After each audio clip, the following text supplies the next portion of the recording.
Sa buong mundo, may mga bagay na hindi lang basta mahal o mga binihira. Meron ding ilan na sobrang mahalaga, sobrang delikado o sobrang sagrado. Kaya halos imposible itong malapitan ng basta-basta ng kung sino-sinong mga tao. Ang iba sa kanila ay binabantayan ng mga security at mga high-tech sensors. Ang iba naman din ay pinoprotektahan ng buong gobyerno at mga military forces. Ang malaking katanungan dito, ano-ano kaya ang mga ito? At sa video na nga na ito, tatalakayin natin ang mga bagay na sobrang pinoprotektahan at binabantayan ng mga tao. Kaya naman, simulan na natin. Number 1, the Black Stone of Mecca. Sa gitna ng pinakaimportanteng lugar sa Islam, may isang maliit ngunit napakasagradong bato na matagal nang pinupuntahan ng milyon-milyong tao. Ito ang Black Stone o kilala bilang Al-Hajar al-Aswad. Makikita ito sa sulok ng Kaaba sa Masjid al-Haram, ang pinakasagradong moske sa Islam. Ang bato mismo ay hindi kalakihan. Tinatayang nasa paligid lang ito ng 12 inches ang lapad. Madilim ang kulay nito at napapalibutan ng silver frame. Pero kahit maliit ito, isa ito sa pinakaimportanteng religious objects sa buong mundo. Ayon sa Islamic tradition, ang bato ay nagmula umano sa langit. May mga paniniwala rin na dati raw itong puti ngunit naging itim dahil sa mga kasalanan ng tao. Naniniwala rin ng maraming Muslim na si Prophet Muhammad mismo ang naglagay nito sa Kaaba noong muling itinayo ang istruktura noong early 7th century. Tuwing Hajj pilgrimage, milyon-milyong Muslim mula sa iba't ibang bansa ang pumupunta sa Mecca. At isa sa pinakaimportanteng bahagi ng pilgrimage ay ang pag-ikot sa Kaaba.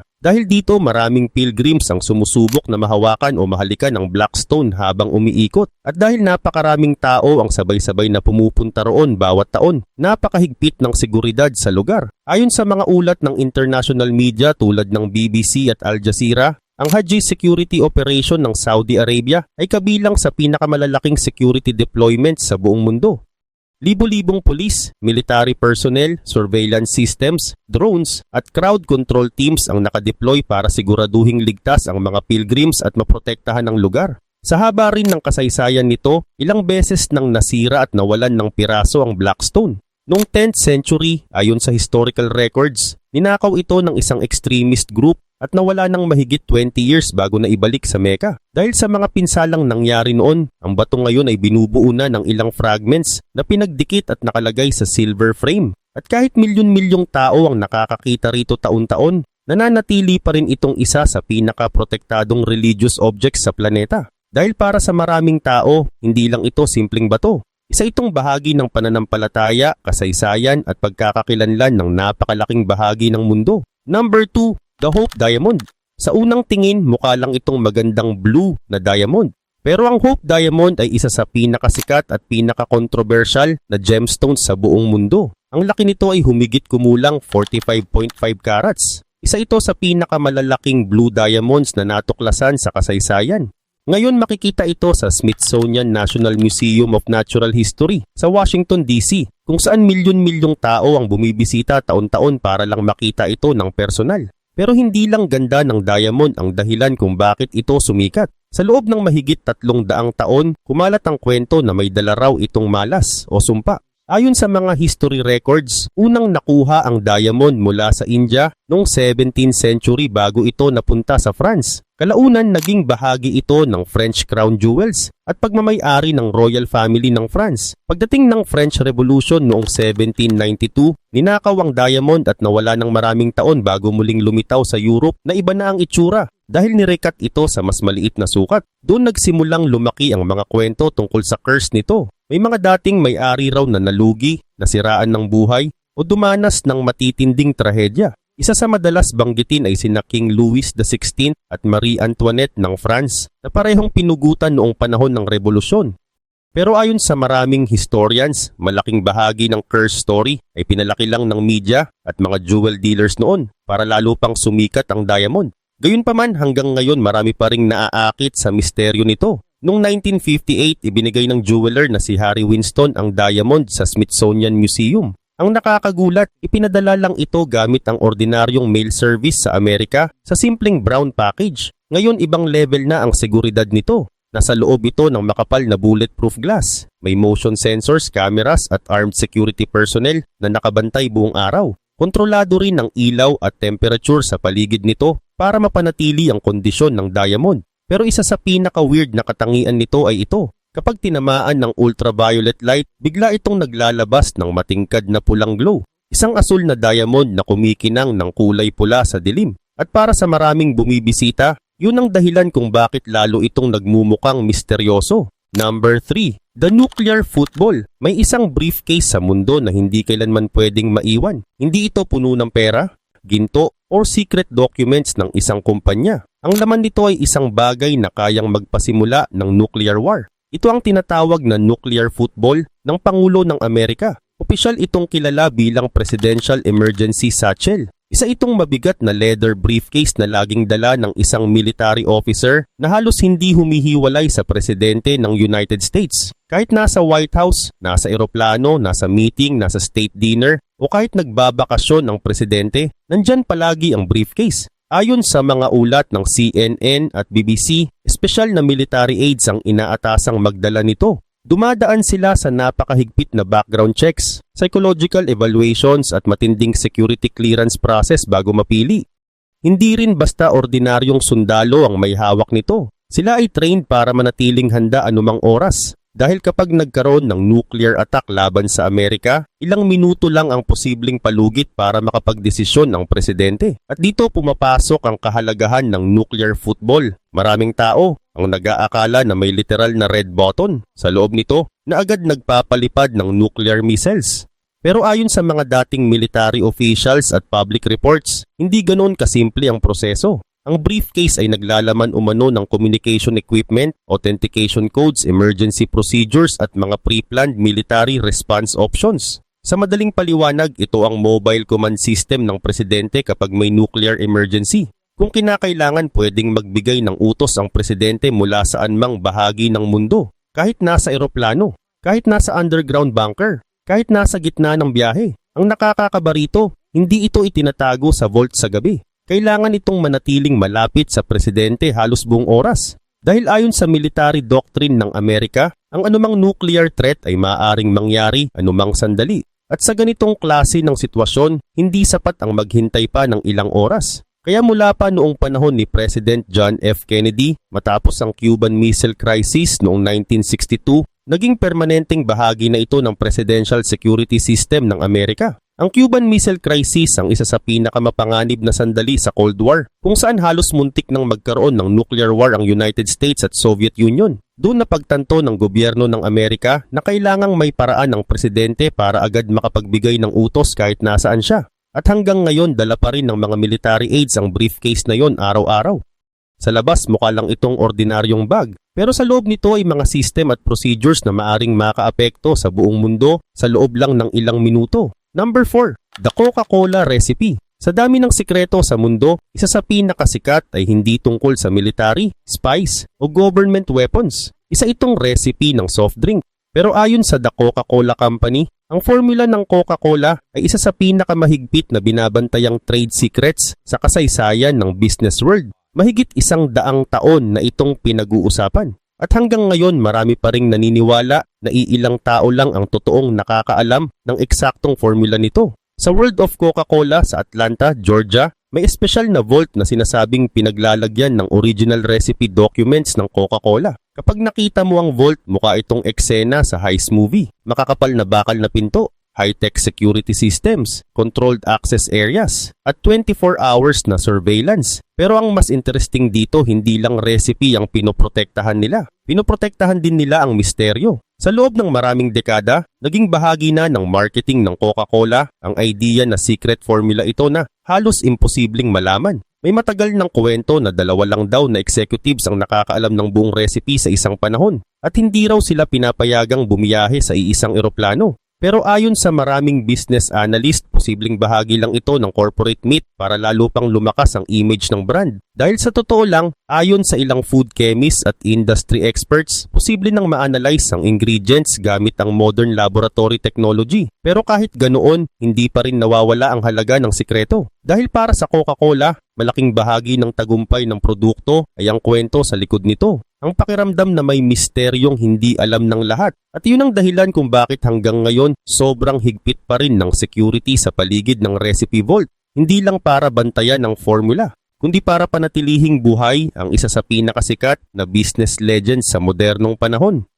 Number 5. The Mask of Tutankhamun. Sa lahat ng kayamanang natagpuan mula sa sinaunang Egypt, may isang bagay na halos agad makikilala kahit ng mga taong hindi mahilig sa history. Isang gintong muka ng batang hari. Ito ang funerary mask ni Pharaoh Tutankhamun. Para sa maraming historians at archaeologists, hindi lang ito simpleng ancient artifact. Isa ito sa pinakaimportanteng simbolo ng buong sibilisasyon ng Egypt. Ang mask ay gawa sa humigit kumulang 11 kilograms ng solid gold at nilagyan ng mamahaling bato gaya ng lapis lazuli, obsidian, turquoise at iba pang colored materials na nagbibigay dito ng kakaibang detalye. Pero ang mas nakakagulat, mahigit 3,000 years na ang edad nito. Natuklasan ito noong 1925 ng expedition ni Howard Carter sa Valley of the Kings sa Egypt. Nakalagay ito direkta sa mummy ni Tutankhamun sa loob ng kanyang libingan. At mula nang matagpuan ito, naging isa ito sa pinakasikat na archaeological discoveries sa modernong kasaysayan. Si Tutankhamun mismo ay naging pharaoh habang bata pa at pinaniniwalaang namatay. Noong teenager pa lamang siya.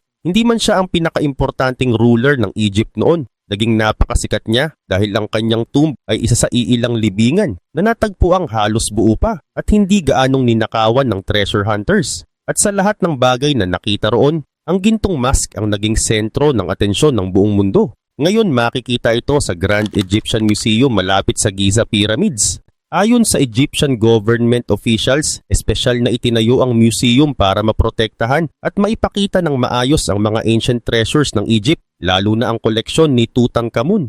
Napakahigpit ng seguridad sa paligid ng mask. Nasa loob ito ng climate-controlled at bulletproof glass case. Kontrolado rin ng ilaw, humidity at temperatura para hindi masira ang libu-libong taong gulang na artifact. May restricted visitor flow din sa gallery para hindi magdulot ng panganib ang sobrang daming tao sa paligid nito. At ayon sa reports ng Reuters at BBC, malinaw ang posisyon ng Egypt na hindi na nila basta ipapahiram sa ibang bansa ang mask matapos ang ilang kontrobersya noon tungkol sa pagdadala ng Egyptian artifacts sa international exhibits. Para sa Egypt, hindi lang ito piraso ng ginto. Mukha ito ng kanilang kasaysayan. Mukha ito ng ancient Egypt mismo. Number 6, the Shroud of Turin. May isang lumang tela sa Italy na hanggang ngayon ay pinagtatalunan pa rin ng scientists, historians at religious experts. Para sa ilan, isa ito sa pinakasagradong relics sa Christianity. Para naman sa iba, posible raw itong gawa lamang noong Middle Ages. Ito ang tinatawag na Shroud of Turin. Isa itong mahabang linen cloth na may mahinang imahe ng isang lalaking may sugat na kahawig ng pinsalang dulot ng crucifixion. Makikita rin umano sa imahe ang mga marka na kahawig ng sugat mula sa crown of thorns. Dahil dito maraming Kristiyano ang naniniwalang ito ang burial cloth ni Jesus matapos ang crucifixion. Pero hanggang ngayon wala pa ring final na sagot kung tunay nga ba ito o hindi. Ang tela ay nakatago sa Cathedral of St. John the Baptist sa Turin, Italy at nasa pangangalaga ng Vatican. Napakahigpit ng seguridad nito. Nakalagay ito sa espesyal na sealed case na may controlled temperature at protection laban sa apoy, humidity at contamination. Bulletproof din ang enclosure nito. At kadalasan hindi ito laging ipinapakita sa publiko. May mga pagkakataong dekada muna ang lumilipas bago ito muling ilabas para makita ng mga pilgrims at visitors. Isa sa dahilan kung bakit napakahalaga nito ay ang misteryosong imahe sa tela. Ayon sa ilang researchers, hindi ito simpleng painting o ordinaryong dye. Sa loob ng maraming taon, sinubukan ng iba't ibang scientists na pag-aralan kung paano nabuo ang imahe ngunit wala pa ring malinaw na sagot na tinatanggap ng lahat. Noong 1988, nagsagawa ng radiocarbon dating test ang 3 laboratories. Lumabas sa resulta na ang tela ay maaaring gawa noong medieval period sa pagitan ng 13th century at 14th century. Dahil dito maraming skeptics ang nagsabing hindi ito mula sa panahon ni Jesus. Pero may ilang researchers din na kumontra sa findings at nagsabing posibleng ang sample na nasuri ay mula lamang sa bahagi ng telang inayos matapos itong masira noon. Hanggang ngayon nagpapatuloy pa rin ang debate. Mas naging komplikado pa ang kwento dahil ilang beses na rin itong muntik masira sa sunog. Noong 16th century, nagkaroon ng malaking sunog na nag-iwan ng mga paso at butas sa tela na makikita pa rin hanggang ngayon. Pagkatapos nito, mas lalo pang hinigpitan ng proteksyon nito. Noong 1997, isa na namang sunog ang sumiklab sa chapel kung saan ito nakatago. Ayon sa mga ulat noon, isang firefighter ang kinailangang basagin ng makakapal na protective glass gamit ang sledgehammer para mailigtas agad ang relic bago tuluyang abutin ng apoy. Dahil sa insidenteng iyon, mas lalo pang pinalakas ang fire protection at security systems sa paligid ng shroud. At hanggang ngayon nananatili itong isa sa pinaka-pinagdedebatehang religious artifact sa buong mundo. Dahil kahit modern technology na ang gamit ng tao ngayon, may ilang misteryo pa ring hindi tuluyang maipaliwanag. Number 7, The Crown Jewels of England. Sa loob ng isang matandang kastilyo sa London, may koleksyon ng mga jewelries at royal treasures na binabantayan na parang military base. Ito ang crown jewels ng United Kingdom. Makikita ang mga ito sa Tower of London, isang napakatandang fortress na mahigit 900 years ng bahagi ng kasaysayan ng England. Sa loob ng mahabang panahon, naging palace, kulungan, execution site at military fortress ang lugar na ito. Pero ngayon isa ito sa pinaka-importanting pinaglalagyan ng royal treasures sa buong mundo. Kasama sa Crown Jewels Collection ang mga crown, espada, singsing, scepter at iba pang ceremonial objects na ginagamit sa coronation ng hari o reyna ng Britain. Sa madaling salita, ito ang mga simbolo ng kapangyarihan ng British monarchy.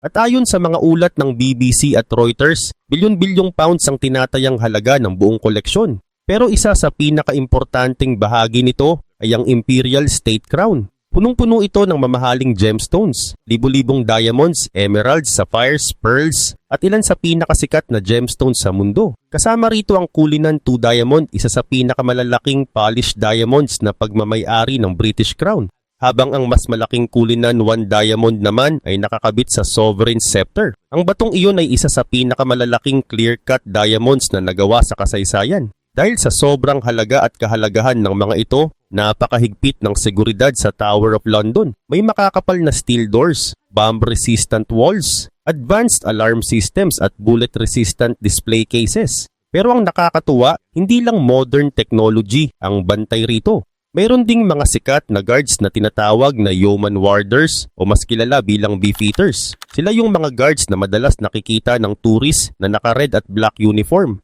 Pero hindi sila simpleng ceremonial guards lang. Karamihan sa kanila ay dating senior members ng British military na may mahabang serbisyo bago napiling magbantay sa tower. At sa haba ng kasaysayan ng Crown Jewels, ilang beses na rin itong tinangkang nakawin. Isa sa pinakasikat na nangyari ay noong 17th century. Isang lalaking nagngangalang Colonel Thomas Blood ang nagpanggap na pari para makakuha ng access sa jewel house. Ayon sa historical records, sinubukan nilang nakawin ng crown jewels at pinukpok pa umano ang crown para magkasya sa bag habang tinatangka nilang tumakas. Pero nahuli rin sila bago makalayo.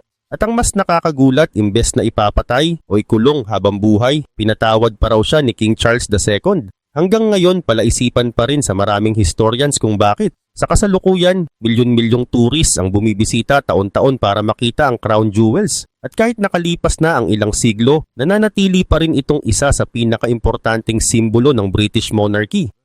Number 8, the Declaration of Independence. May isang lumang dokumento sa Amerika na hindi lang basta papel. Para sa maraming Amerikano, ito ang simula ng kanilang bansa. Ito ang original Declaration of Independence ng United States. Ang dokumentong ito ang opisyal na nagdeklara noong 1776 na hiwalay na ang 13 American colonies mula sa pamumuno ng Britain. Dito rin nakasulat ang isa sa pinakasikat na linya sa political history ng Amerika tungkol sa pagkakapantay-pantay ng tao.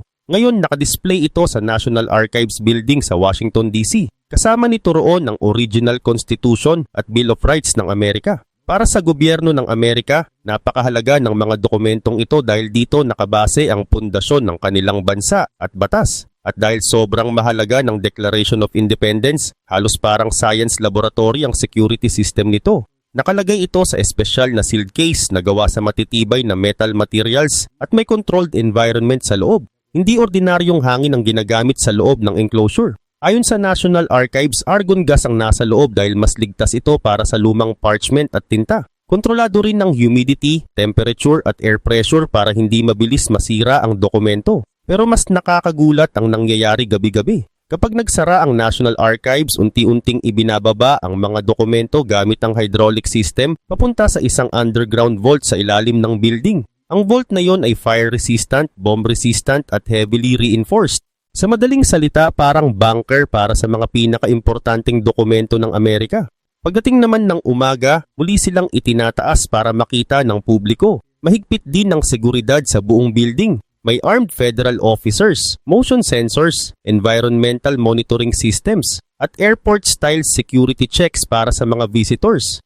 Pero hindi palaging ganito kaayos ang proteksyon sa declaration. Noong mga unang panahon, paulit-ulit itong nililipat sa iba't ibang lugar habang may mga giyera at krisis sa Amerika. Noong War of 1812, itinago ito habang sinusunog ng British forces ang Washington. Pagdating naman ng World War II, dinala ito sa Fort Knox sa Kentucky para maprotektahan laban sa posibleng pag-atake. Sa kabila ng lahat ng pinagdaanan nito sa loob ng halos 250 years, mababasa pa rin hanggang ngayon ang malaking bahagi ng sulat at signatures sa dokumento. At para sa Amerika, malinaw ang mensahe ng sobrang higpit nitong seguridad.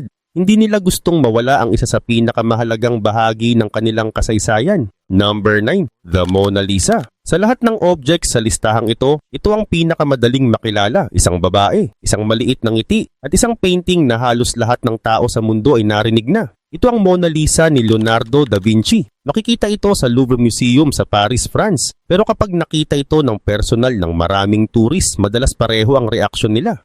Maliit lang pala? Totoo iyon. Hindi ito kasing laki ng inaakala ng marami. Ang painting ay maliit kumpara sa karamihan ng artworks sa museum. Pero kahit maliit, ito ang isa sa pinakabinabantayang paintings sa buong mundo.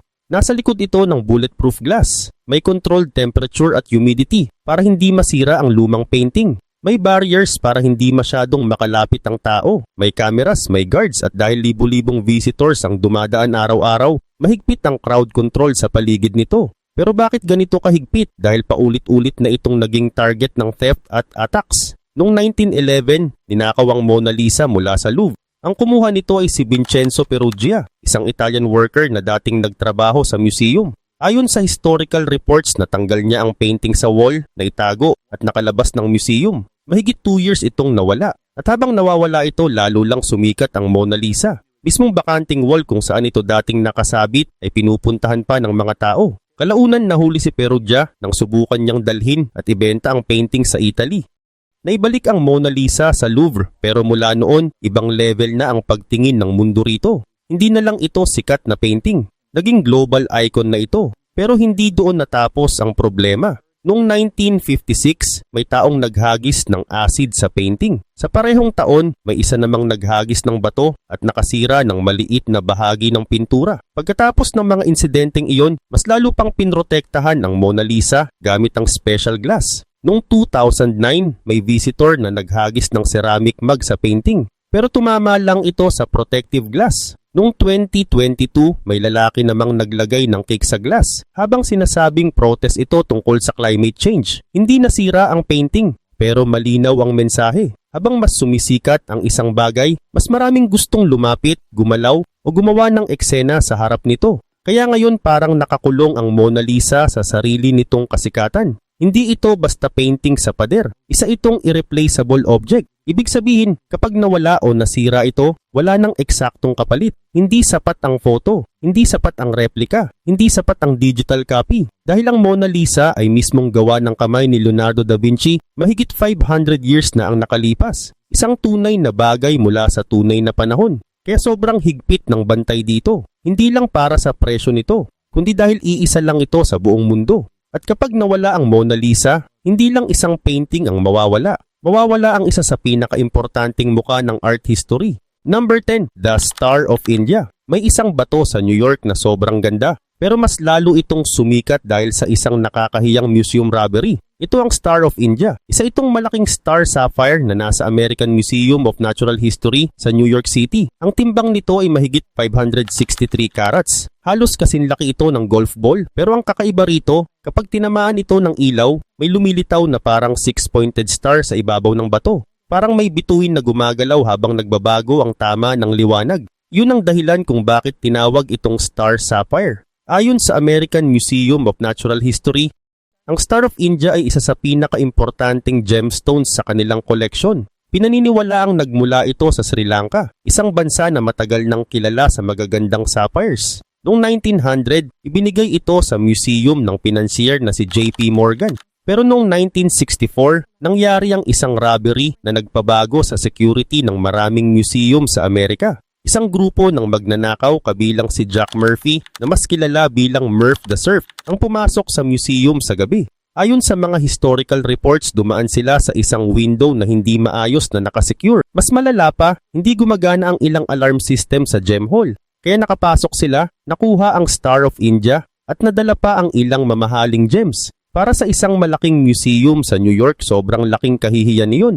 Hindi lang dahil nanakaw ang gemstone, kundi dahil ang paraan ng pagnanakaw ay parang napakasimple. Parang may taong nakapasok sa bahay dahil naiwan mong bukas ang bintana. Pero hindi nagtagal, nahuli rin ang mga suspect at kalaunan na-recover ang Star of India mula sa isang bus station locker sa Miami. Ang magandang balita, hindi nasira ang bato. Pagbalik nito sa museum, nagbago na ang lahat. Mas mahigpit na ang glass case, mas maayos na ang alarm, mas marami na ang cameras, at mas seryoso na ang security sa paligid ng buong gem hall. Ngayon, tahimik lang itong nakadisplay sa loob ng museum. Pero ang kwento nito ay naging malaking aral sa buong museum world. Kahit gaano kamahal ang isang bagay, walang silbi ang security kung may isang simpleng bagay na napabayaan.